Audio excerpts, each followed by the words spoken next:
This is the 2011-2017 Honda Odyssey. Before we get started, let me give a quick shout out to Mia Max Automotive for letting us use the car. They're a used car dealer here in Toronto. Check out the link in description for their entire inventory.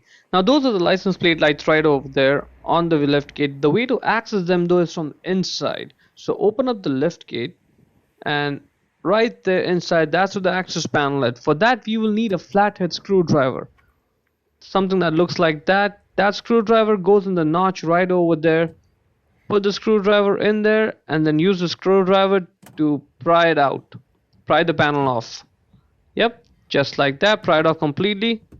Once you get it off, keep it somewhere safe. Now those two lights, those are the ones for the license plate. First off, we'll get the electrical connector off. So press down over there. Press it down with your thumb the way I'm doing it. Once I get it out, I'll show you exactly what I'm pressing down on right there. That's it. See, so press it down and pull it out. Once the electrical connector out, there are two clips on the side, each side. Press them at the same time and then the whole bulb holder comes off. It's easy if you do it with one hand though. Once I get it out, I'll show you, and there it is, it comes off. Those are the two clips. You press it down and pull the bulb holder out. Now in order to get the bulb out, just grab the bulb and pull it out. There it is. You may have to wiggle it in order to get it, but yeah, it'll come right out.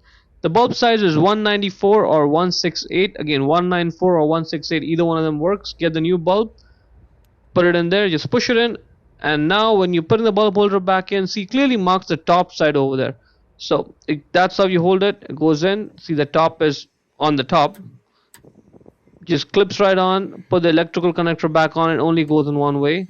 Exact same process for the other one.